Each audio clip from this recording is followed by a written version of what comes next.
bienvenidos a una nueva edición de País de Boludos. Hoy 5 del 5 sale el quinto programa del año a la quiniela directo, Feliz Día del Trabajador para todas y todas, si es que son peronistas. Si no, feliz jornada de conmemoración y lucha si es que son de izquierda. Y buen feriado si son libertarios.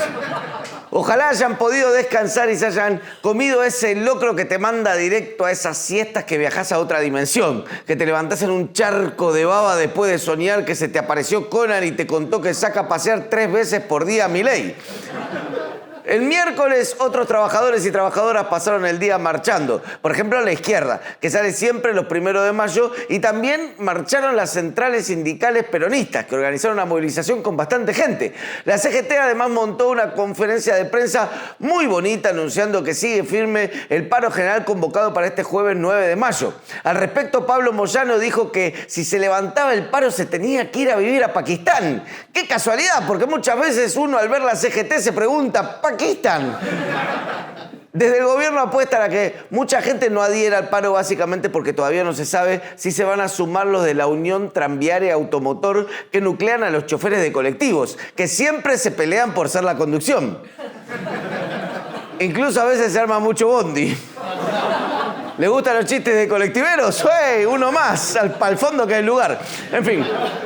Igual el gobierno guarda un as bajo la manga, Si la discusión con los gremios se pone muy kenchi, mandan a Mondino a poner paños fríos, Como esta semana que la mandaron a negociar el swap con China y dijo que los chinos son todos iguales. Por suerte lo desmintió rotundamente. Fue una metida de pata, ¿no? ¿Por qué? Son todos iguales los que participaron, son todos civiles. No, pero usted dijo, son chinos, son todos iguales. Son todos iguales los que participaron.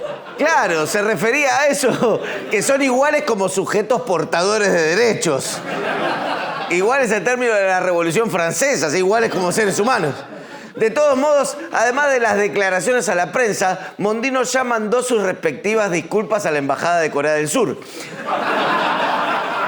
Lo cierto es que, mientras para el gobierno todo es un éxito, lo que Mondino negocia sin éxito con los chinos es el bendito swap de monedas. Resulta que un swap es un intercambio de monedas que utiliza China para asistir a países pobres y un poco influir en sus políticas. Algo medio parecido a lo que hace Estados Unidos a través del Fondo Monetario, que te prestan una pelota de guita y cuando no la podés devolver te convertís inmediatamente en su país esclavo fetiche.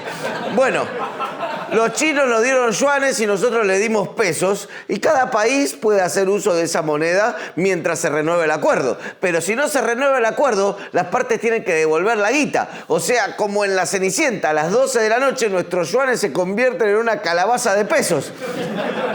Y resulta que en junio se vence un tramo de casi 5.000 millones de dólares que los chinos no quieren renovar porque el capo de nuestro presi les dijo que son una dictadura y que Occidente la rompe y los chinos son todos iguales, malvados. Así que entonces los de Xi Jinping dijeron, bueno, entonces devuélvanos el swap. Y a que no saben cuál de los dos países se fumó la guita. Te doy una pista, empieza con Argen y termina con crisis. Esto preocupa bastante al gobierno porque en junio podría entrar en default con China. Así que mandaron a negociar a Diana Mondino, que tiene el tacto de un guante de amianto. Va lo de Mirta y dice que no hay que darles crédito a los viejos porque se van a morir. Es lo de la persona más anciana que uno puede encontrar en un set de televisión. Es literal, no se pueden meter la pata más. ¿Qué más podría decirle? Qué boluda la gente que tiene mellizas, ¿no? Pero ¿por qué no te vas a la concha de tu madre, pedazo de hija de puta? Ah, sí. Diana puede ingeniárselas. Antes de meternos en el informe que tiene que ver con la ley de bases, esta semana quedó para la anécdota algo que sucedió con la votación del capítulo sobre el impuesto al tabaco. Es medio compleja la explicación, pero para resumirlo un montón podemos decir que hay un chabón que se llama Pablo Otero que de forma medio turbia llegó a hacerse con el 33%, un tercio de ya el turbio mercado de cigarrillos en Argentina. De ese modo lo apodaron el señor del tabaco, destronando así en el título a Jorge Lanata. Cuestión es que Otero quería que se votara una reforma impositiva en los cigarrillos Y la Cámara Argentina de Tabacaleras quería otra reforma. Lucha frontal de lobbies tabacaleros, una lucha puro humo. Cuestión es que por alguna razón, al final a Otero no le convenía que se aprobara el impuesto, así que la Libertad Avanza terminó votando contra su propio proyecto junto a sus aliados del PRO. La mitad del peronismo votó en contra y la otra mitad a su vez se abstuvo. Todo muy extraño. Se filtró un video sobre cómo fue tomada esa rarísima decisión. Hagamos lo que hagamos, ellos van a decir que somos corruptos. Así que votemos con convicción. Por eso vamos a votar en contra de nuestro proyecto. Dale, yo apoyo.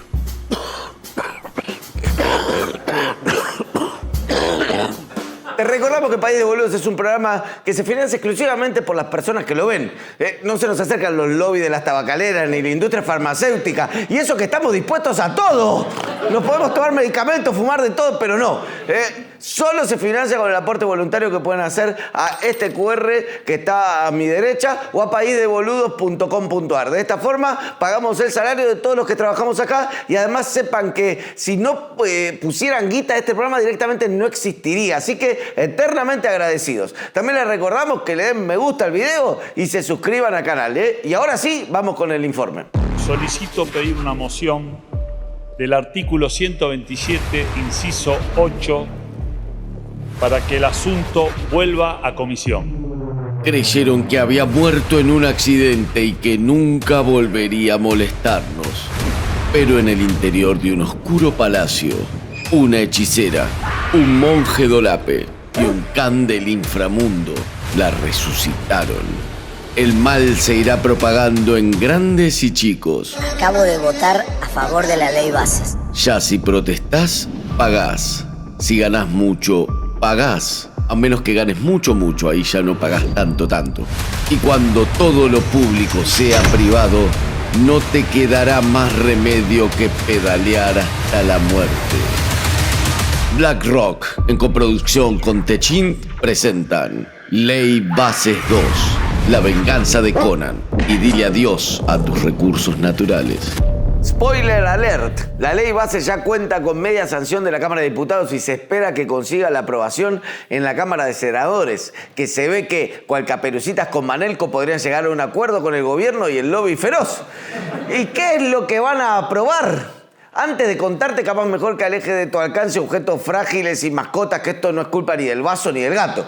En primer lugar, se le delegaron facultades legislativas al Poder Ejecutivo, los llamados superpoderes. Como que el Congreso le dice al presidente, goberná vos, que para eso te votaron. Y alguien podría decirle a los legisladores, y a ustedes también lo votaron, y ellos, no me quemé. ¿Pero es esto constitucional? Bueno, el tema es que la Constitución, en el artículo 76, habilita esta delegación en casos de emergencia pública. Así que el primer artículo de la Ley Bases declara la emergencia administrativa, económica, financiera, energética, cuántica, bucólica, fluorescente. Hay emergencia para todos los gustos. Pero bueno, como dicen los chinos, crisis es peligro más vivir en Argentina. Igual después, dentro de los primeros 4 artículos, la ley también aclara que estas facultades extraordinarias son por un año, aunque como viene el gobierno se sienten como año de perro, que vale por 7. Otra aclaración que hace la ley es que no se pueden desarmar unas 15 entidades públicas, entre ellas el CONICET, el INTA, el Instituto Malbrán y la ANMAT. Pero si bien no pueden cerrarlas, sí pueden modificar competencias y funciones, que es reducir su rol a la mínima expresión. De CONICET puede quedar un científico con una calculadora de Hello Kitty y en el ANMAT un chabón probando mayonesas y pastillas y cuando palma directamente lo cambian. Lo peligroso de esta situación es que con la ley bases le habríamos entregado el poder de hacer lo que quiera con el Estado a alguien que le da mucha bronca al Estado. Y dicen que a Milei no lo querés ver enojado. Milei odia al Estado. En esta segunda versión de la ley bases al menos se logró frenar un poco el impulso privatizador de mente que tenía la primera, donde el gobierno estaba dispuesto a vender YPF a través del mercado libre y de ser necesario.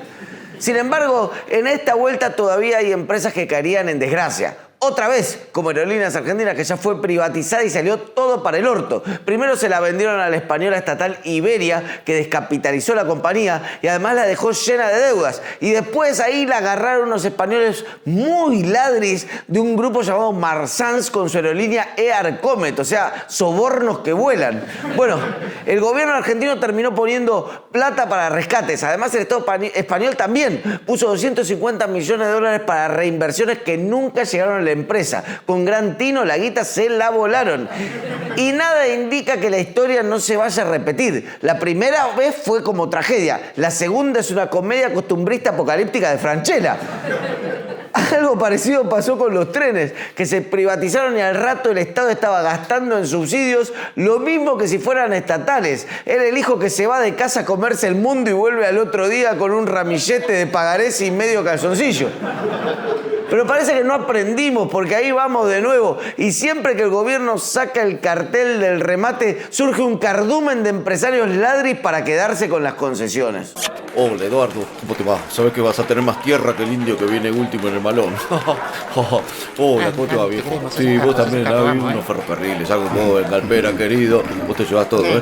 Vos, bueno, vos si querés ferrocarriles colectivos, a vos te doy, no sé, ¿qué querés? Canal 7, no, ni loco, ni pedo. Bueno. Mucho bien. ¿Y vos qué querés? Lo que quieras, flaco. ¿Sabes qué? Tecnología, tenemos todo. Hola, ¿cómo te va, querido? En concreto, en la lista de privatizables quedaron Aerolíneas Argentinas y su empresa de carga vinculada, Intercargo, la energética Enarsa y Radio y Televisión Argentina, que justamente son Radio Nacional y la TV Pública, que no sabemos si la van a vender juntas como esos shampoo y crema de enjuague que te lo venden con cinta adhesiva en el supermercado o por separado. Tampoco sabemos si va a haber despidos, ¿eh? No vaya a ser que lo tengan que hacer los privados, que se ponen muy sensibles con estos temas. Por eso prefieren echar a muchos y rápido, como quien arranca así una curita ya y que pase. Pero bueno, a mí me tocó trabajar en ambos lugares, tanto en Radio Nacional como en la TV Pública, y quiero mandarles mucho ánimo a mis ex compañeros. La verdad es que hay 1000 cosas para mejorar en los medios públicos, 1000, ¿eh? Y también estaría bueno también abrir un retiro voluntario para los que no quieran seguir trabajando ahí, que puedan irse, ¿eh? Pero tanto el canal como la radio son instrumentos que sirven para incidir en el debate público, para hablar de todo lo que pasa en el país, para todo el país, de temas que son importantísimos y capaz no dan tanto rating, pero representan sectores invisibles para la mano invisible a su vez del mercado. Por lo tanto, es importante mantenerlos. Pero bueno, volviendo a la ley, también hay empresas que solo podrán ser privatizadas parcialmente o con concesión. AISA, que ya fue privatizada en los 90 y la recuperamos por lo choto que era el servicio, abría la canilla y serían cámaras ocultas de Tinelli directamente. Correo Argentino, que era el comedero de la familia Macri, y los trenes y las autopistas también corrieron el mismo destino. El Estado argentino es líder en materia de vender empresas baratas y comprarlas caro, pero el público se renueva, así que siempre es como la primera vez. Y por último, la ley menciona la posibilidad de vender acciones, aunque no la mayoría, de Yacimientos Carboníferos de Río Turbio y Nucleoeléctrica Argentina Sociedad Anónima, nuestra NASA, que maneja las centrales nucleares, pero no te manda a nadie al espacio. Salvo aquella vez en aquel confuso experimento binacional con Uruguay que terminó con un ciudadano oriental por siempre en órbita, pero... En mi país, qué tristeza, la pobreza. La ley tampoco trae grandes noticias para los trabajadores porque se acaba de aprobar una reforma laboral. La diferencia entre la ley bases original y esta versión es que en esta la reforma sería un poco menos permisiva para los empleadores. Es decir, nada de latigazos los jueves. Algunos hasta la llaman reforma light, porque tuvo un acuerdo secreto, dicen, con los gordos de la CGT en el que dicen que habría intercedido el doctor Cormillot. Pero lo cierto es que los gremios salieron a despegarse completamente de la Ley Bases 2, la venganza del siglo XIX. Fue en el acto del 1 de mayo, en el que precalentaron los choripanes para el paro general del 9 de mayo. Los gremios están muy calientes con una medida en particular que dice que no sería obligatorio el aporte al sindicato. Es decir, si el trabajador no dice expresamente quiero aportar al sindicato, no aporta. Es más, según el proyecto, el trabajador debe gritarlo a viva voz luego de superar una serie de pruebas de destreza.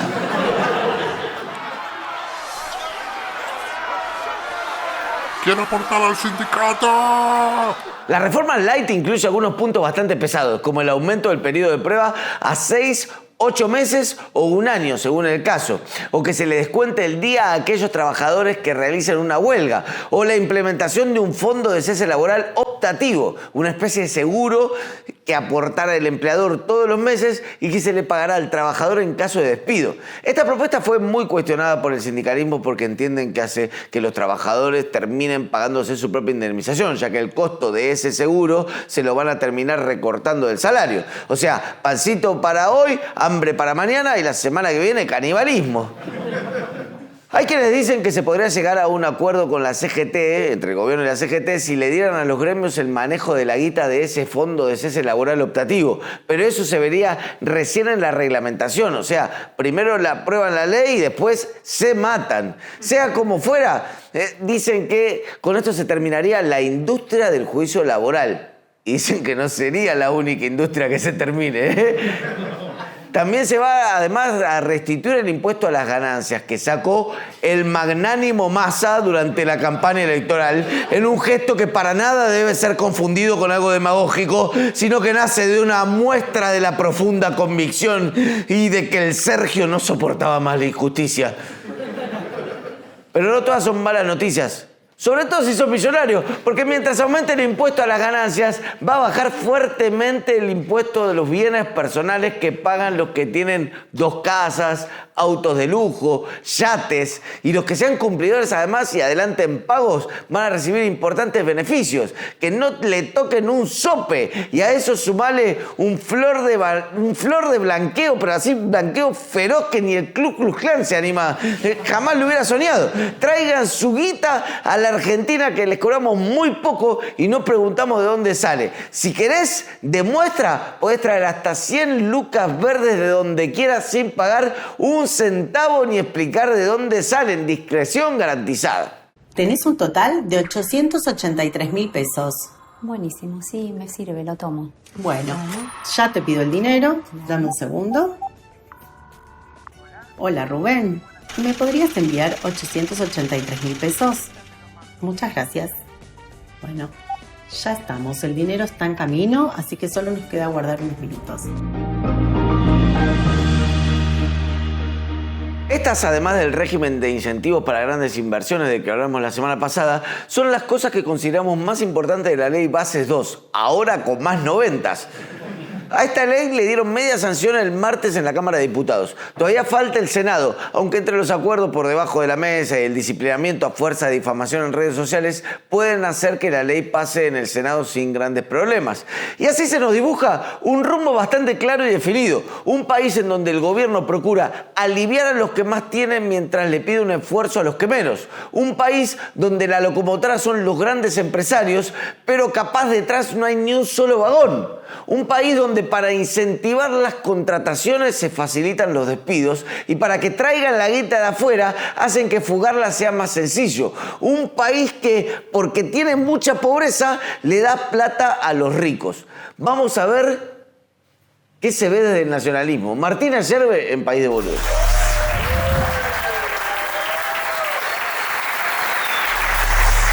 Bueno,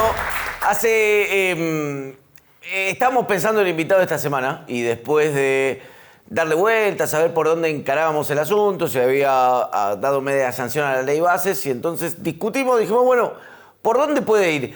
Y hay una idea que hace rato un poco tengo pensada, que es como qué viene, cuál es el ciclo de la Argentina en el post Milei, ¿no? O sea, cuál sería como en ese péndulo en el que se mueve desgraciadamente la realidad nacional, hacia dónde va. Y una de las posibilidades que pensábamos era como, bueno, puede ser que después de por ahí la caída, o por lo menos la caída en desgracia, digamos, del peronismo de izquierda, por ahí que representaba el kirchnerismo, se vuelva a una estructura de pensamiento nacional ya más conservador, más vinculado por ahí a la idea clásica del peronismo. En esta línea nos interesaba hablar con Martín Ayerbe, con quien estamos acá, que Martín un poco es una persona que confieso que hace un par de años no la conocía y en muchos videos me comentaban: invitá a Martín Ayerbe, no sé si lo coordinaste, pero funcionó si lo coordinaste, porque me ponían invitá a Martín Ayerbe y me puse a ver videos de él y efectivamente encarna un nacionalismo 2.0, por decirlo en términos tecnológicos, pero me interesaba en este momento donde por ahí se dio media sanción a la ley bases, donde además pasaron eventos muy de entrega de lo nacional y la soberanía, hablar con una persona que venga de un nacionalismo clásico, podríamos decir, argentino. Así que, ¿cómo estás, Martín? Bienvenido. Quería hacerte esta larga introducción también para explicar de las cosas que me interesa hablar con vos. Una de esas es, bueno, ¿cómo se ve desde por ahí el movimiento de liberación nacional, todo lo que está sucediendo en este momento con Milei, ¿no? Y con este apoyo también, por lo menos hasta ahora, del pueblo argentino a Milei? Bueno, muchas gracias por la invitación y a todos los presentes por haberse hoy acercado a compartir esta conversación. Bueno, ¿por dónde querés empezar? Por ahí, ¿cuál es la lectura que tenés vos de todo este proceso político que un poco tuvo que ver con el final del gobierno del Frente de Todos y la derrota con un outsider, entre comillas, que viene y desde afuera tiene una visión muy subordinada a los intereses de Estados Unidos, muy subordinada a los intereses de las grandes empresas? Bueno, esto es un paso del derrumbe nacional, de la decadencia de los últimos 50 años, con el paso a la inmortalidad del general Perón el 1 de julio de 1974 y el golpe de Estado contra María Estela Martínez de Perón, que ella lo supo sintetizar con mucha claridad. Dijo: el golpe de Estado no es contra mí, es para derrumbar las chimeneas que levantó Perón.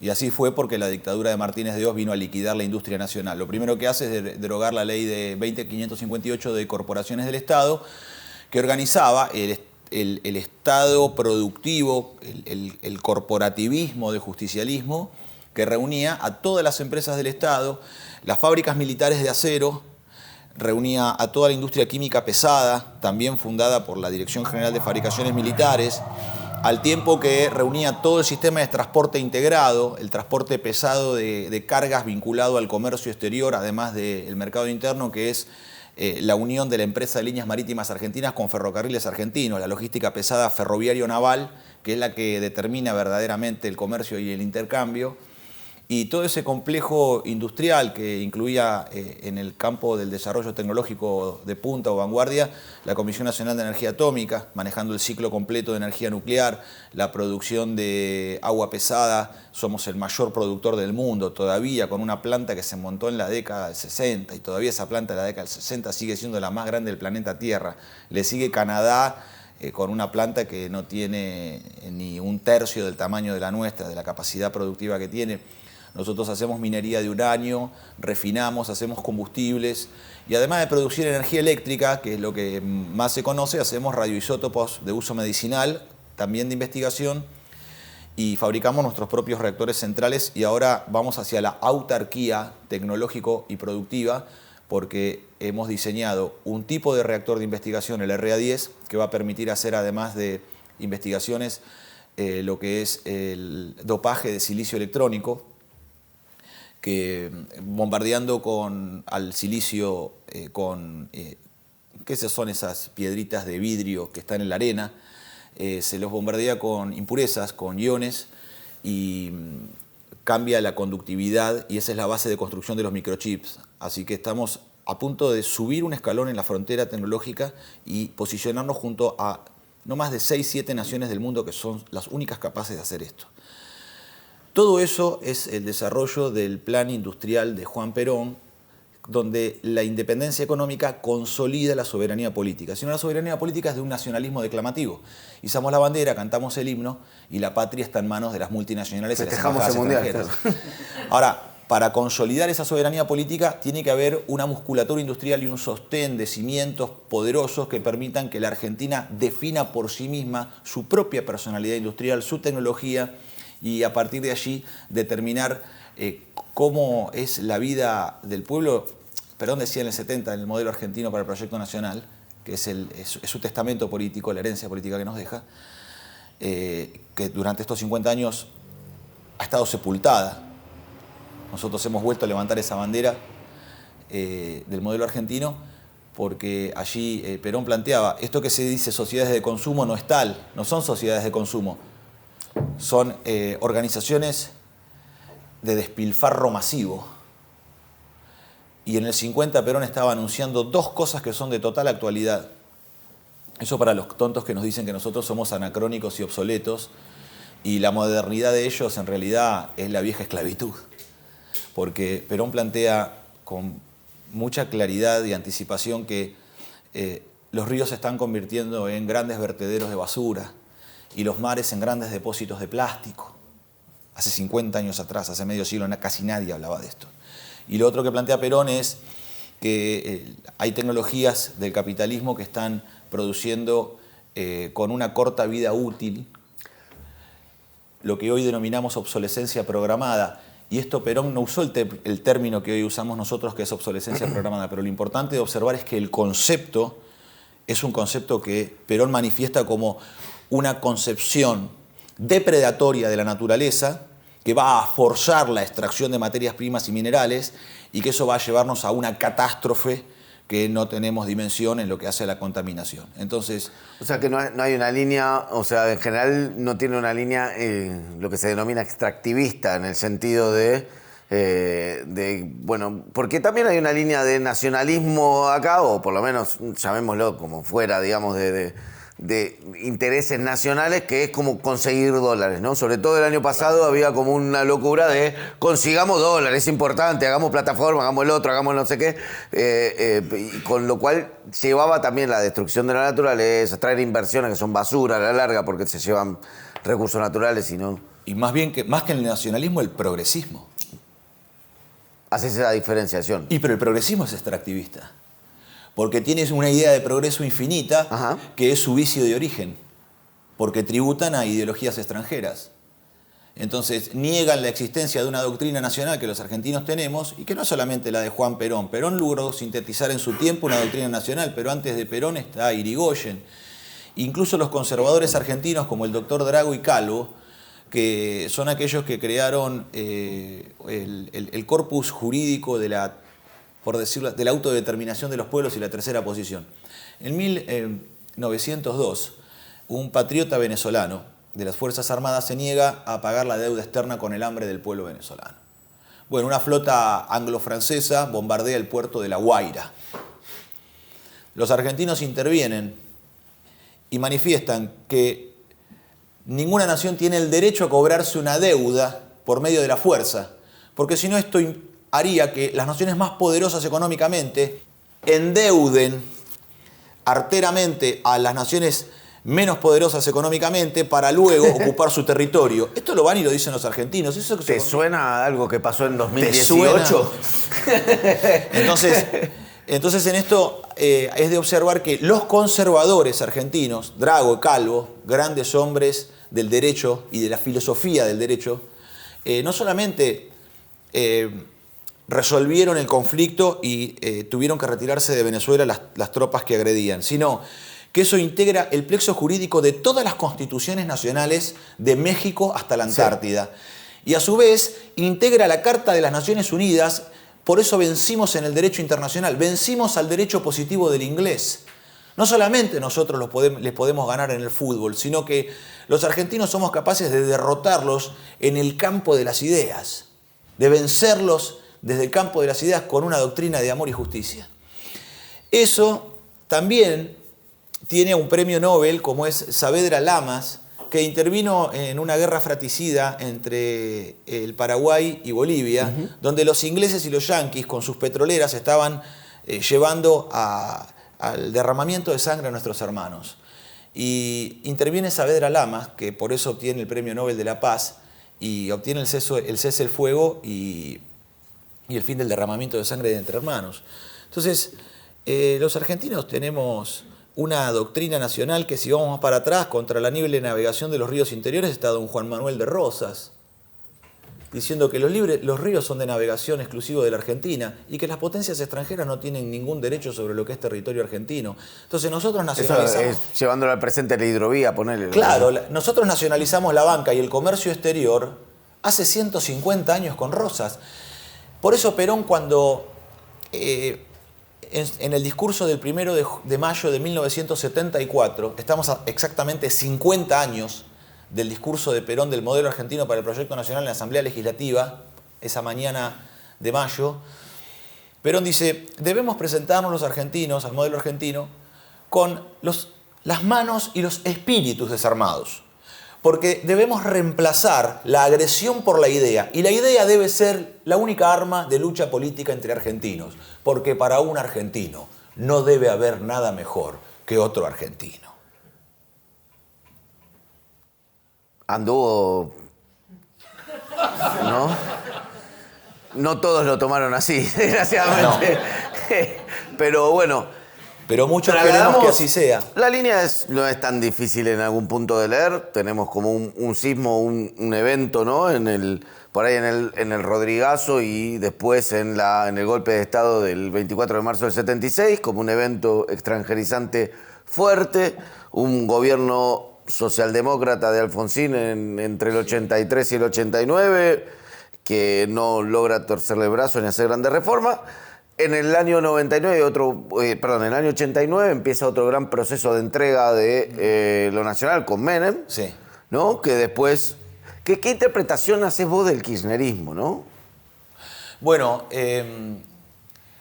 los ingleses, en un informe clasificado que ya se ha desclasificado, en el gobierno de Thatcher manifiestan que para poder detener a la Argentina de Perón en el 74, donde el 95% del valor de los autos era nacional, Peugeot 504, Renault 12, Citroën, Fiat 600, Chevy Serie 2, Ford Falcon, F100, Estanciera, Torino, Rastrojero, Rambler. Todo eso era de fabricación nacional. Eran modelos extranjeros fabricados con mano de obra nacional. Lo mismo todos los trenes y todos los barcos se hacían en el país. Uh-huh. Entonces, en ese momento, el informe indica lo siguiente. Solamente mediante una guerra civil es posible detener a la Argentina, y que no solamente detener a la Argentina en su propia expresión, sino que aquello que ya había proféticamente avisado Churchill. No dejen que la Argentina se ponga de pie porque arrastrará detrás de sí a toda América Latina, dice Churchill. Al igual que también afirma que a Perón, la caída del tirano Perón en el 55 es una victoria más importante que incluso la Segunda Guerra Mundial. Y que a Perón se lo perseguirá más allá de la muerte. Y cumplieron con todo, incluso con ese rito satánico de cortarle las manos al general en su final reposo en su tumba. Ese es nuestro enemigo inglés. Por eso hay que darle guerra sin tregua y sin cuartel, todo el tiempo, y sin pedir clemencia, porque no la van a dar. Inglaterra está, por ejemplo, detrás del evento de la mano de Perón. Claro. Es un símbolo de todas sus mudras y toda su perversión a través de lo que se conoce como masonería. Son prácticas satanistas de adoración del demiurgo. Nosotros somos de Cristo. Y el peronismo es un cristianismo criollo. Es la forma cristiana de ser argentino. Porque el justicialismo es una doctrina que concibe que el poder emana de Dios, se deposita en el pueblo y el pueblo lo entrega al conductor. Pero si el conductor no cumple con aquello para lo que el pueblo le entregó el poder, que es la voluntad del pueblo argentino, el pueblo argentino tiene derecho a derrocarlo, a retornar para sí su poder, que es lo que hay que hacer con Javier Milei. Te pregunté igual por el kirchnerismo. No digo que no tenga lógica tu respuesta, ¿tá? Como genera un marco, pero puntualmente, ¿qué lectura haces de ese proceso, digamos, de ese momento donde muchos ven por ahí lo nacional ahí, ¿no? Es un proceso político de aumento del consumo sostenido por los precios en alza, principalmente de la soja y de algunos cultivos, que no se sostiene en el tiempo y nos llevó a esta condición. Con esto no quiero decir de que... ¿Diferencias por ahí, Néstor, de Cristina en esos roles? Pues eso en general, porque en general, claro. Siempre, en la Argentina es característico por justamente la buena intención del argentino, la bondad innata del argentino, de que los muertos tienden a volverse mejores y de que no queda bien criticarlos. Eso está bien, habla bien de nosotros.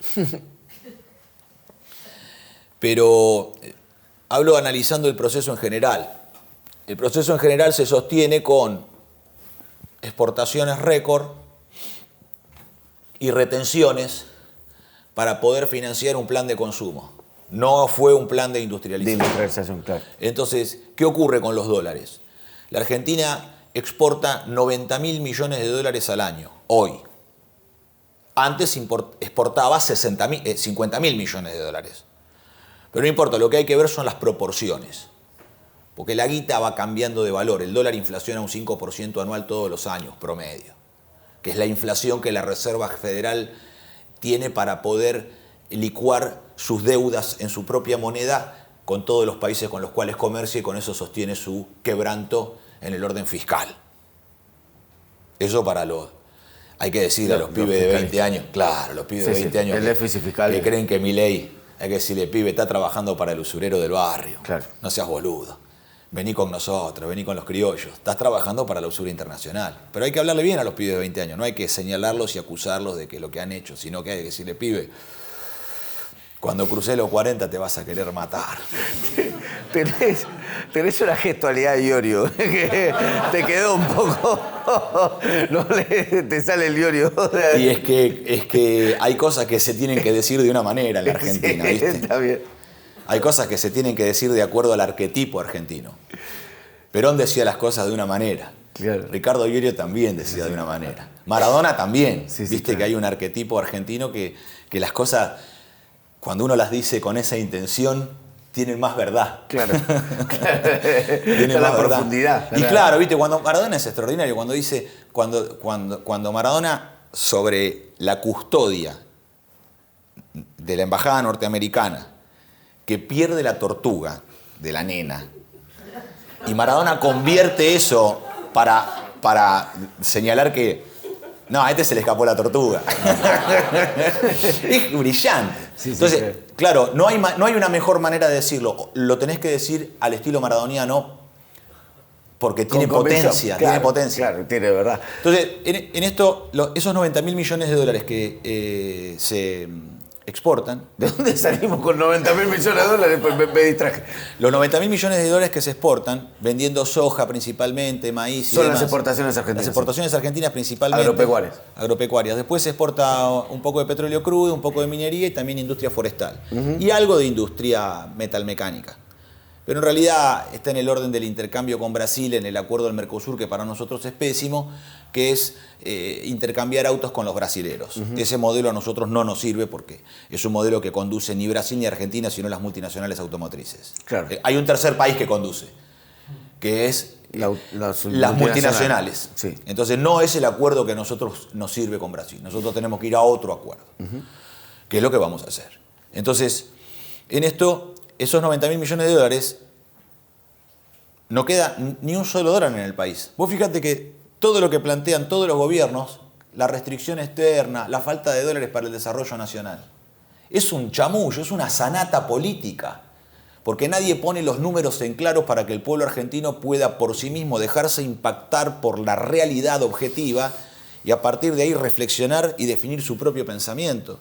No quieren un pueblo libre.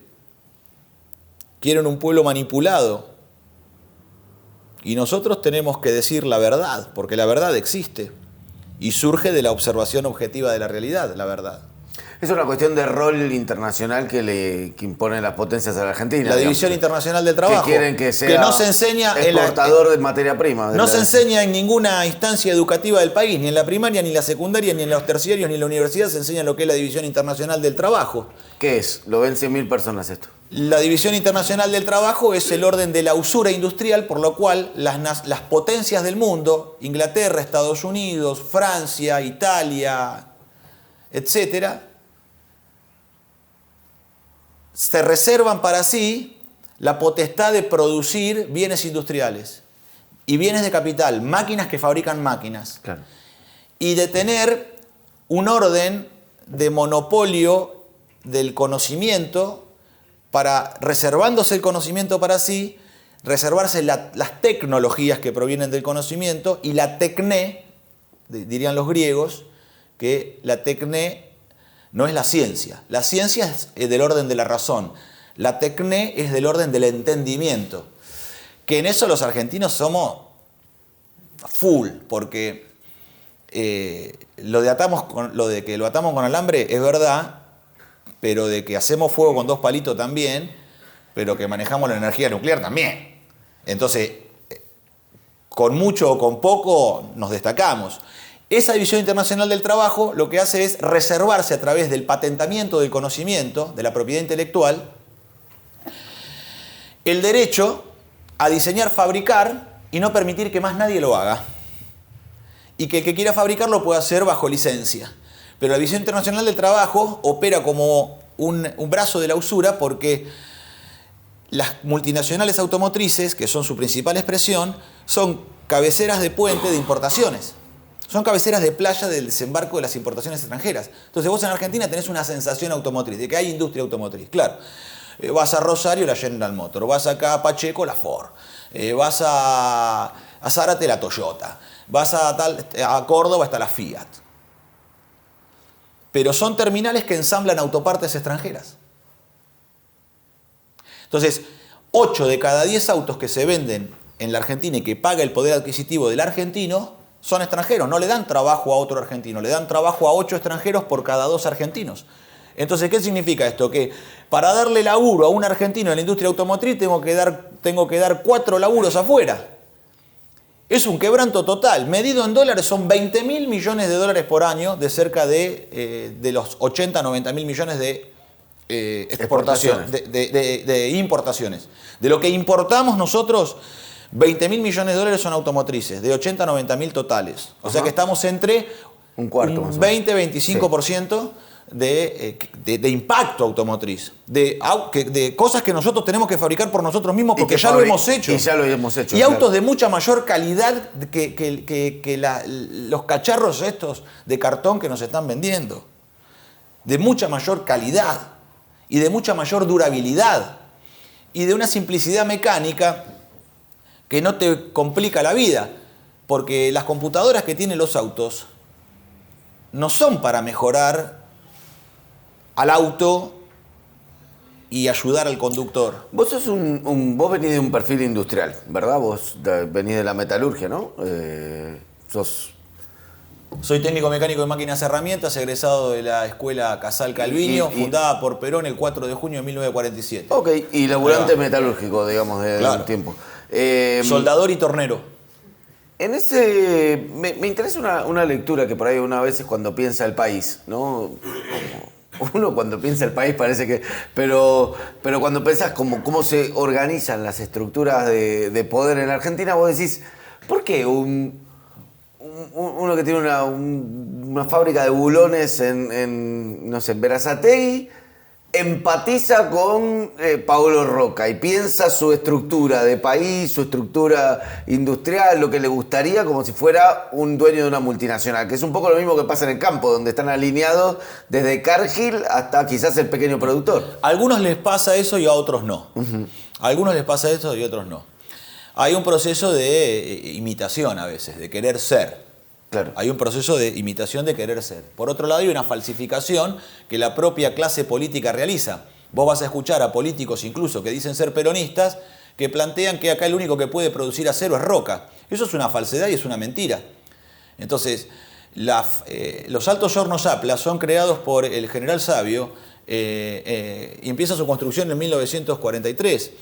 No había materiales porque, producto de la Segunda Guerra Mundial, no se comerciaban materiales con la Argentina porque todo el esfuerzo estaba puesto en la guerra y después en la reconstrucción de Europa. Entonces Sabio, con los collas de la Puna, en Palpalá, Jujuy, con un pueblo de crianceros, de chivos y ovejas, fueron a buscar la dolomita, el material refractario, y comenzaron a hacer los ladrillos y montaron un horno de hormigón. Todo el mundo le decía que iba a reventar, porque con el calor, el cemento, el hormigón, explota. Y Sabio logró hacer la primera colada de arrabio y el primer refinado de aceros, con hornos fabricados a la Argentina, con lo que había. Y como no había carbón, y los ingleses no nos vendían carbón porque manejaban el monopolio de carbón a nivel mundial, Sabio dijo, sembraremos 16.000 hectáreas de eucaliptos y haremos briquetas de eucalipto. Y le decían, pero no va a tener el poder calórico para poder fundir el acero. Y lo logró. Entonces montamos un alto horno de hormigón, con ladrillos hechos por nosotros mismos, por cortadores argentinos, los que hacen los ladrillos de barro, y alimentado por un bosque de eucalipto. Eso es un evento tecnológico internacional que no tiene parangón en ninguna otra parte del mundo.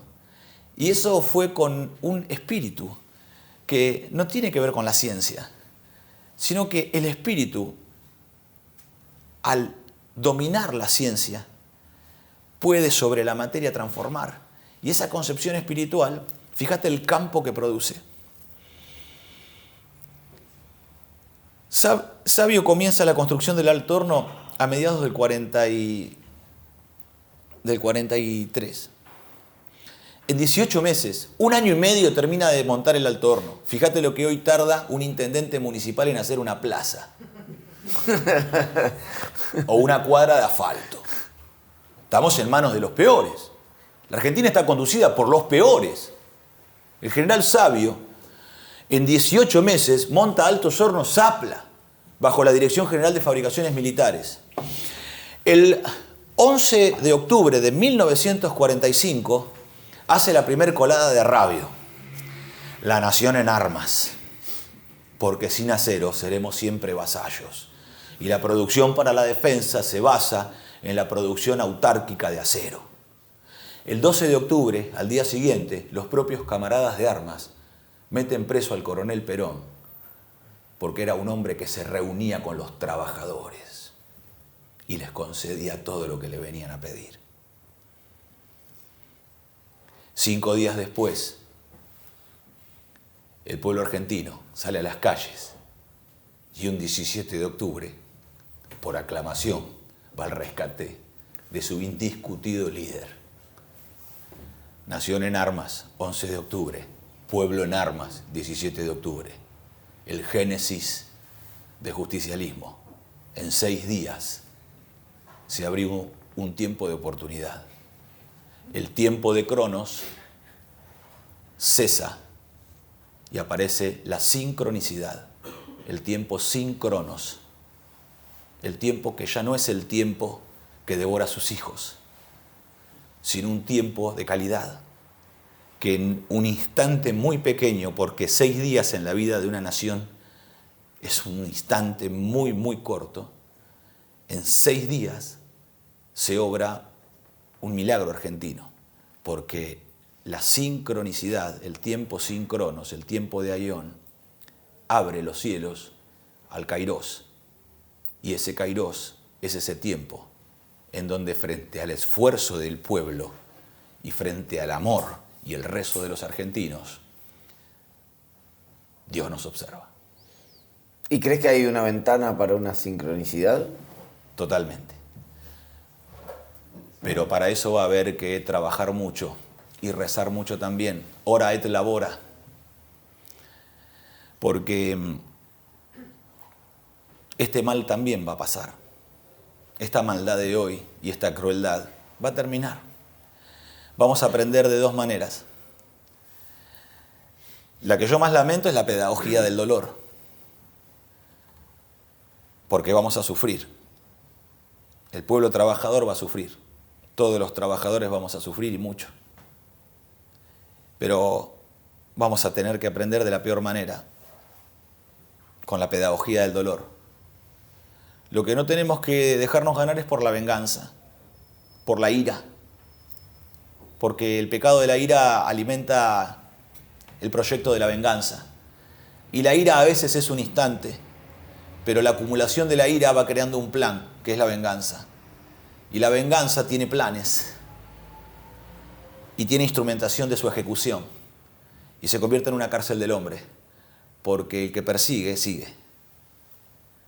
Entonces nosotros no tenemos que dejarnos atrapar por la venganza. Tenemos que ocupar todo el tiempo posible que tengamos a disposición para obrar en el amor. La casa se incendia porque alguien la prendió fuego por la noche. Sale el padre, ve a quien incendió la casa huir. ¿Qué debe hacer? ¿Perseguirlo y ajusticiarlo? ¿O entrar y sacar a los niños de la casa? Entonces los argentinos,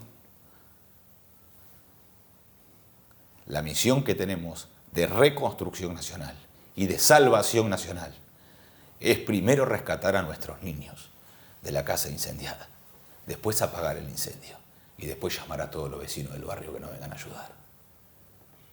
Y entre todos la vamos a volver a levantar, una vez más, porque cada vez que colonicen esta patria, los argentinos la vamos a volver a liberar, las veces que sea.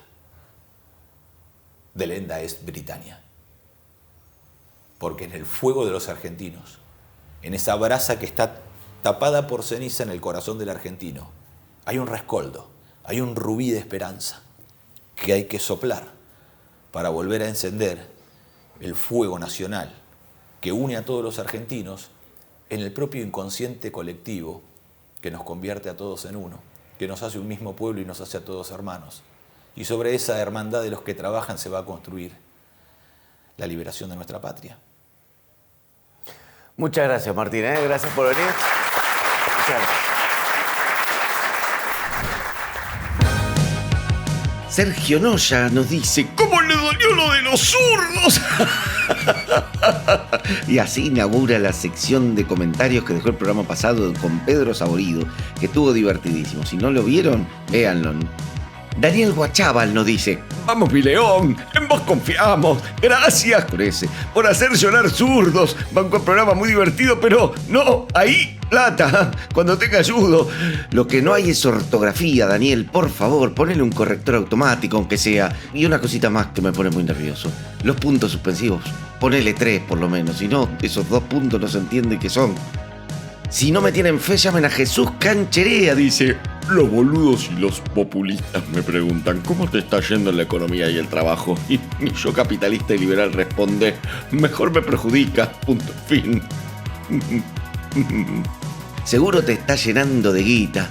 Sigue así, campeón, Destroná Galperín. Ann nos dice, programón muy recomendable, ya mismo se lo mando a mi viejo, mi vieja y a sus respectivos amantes.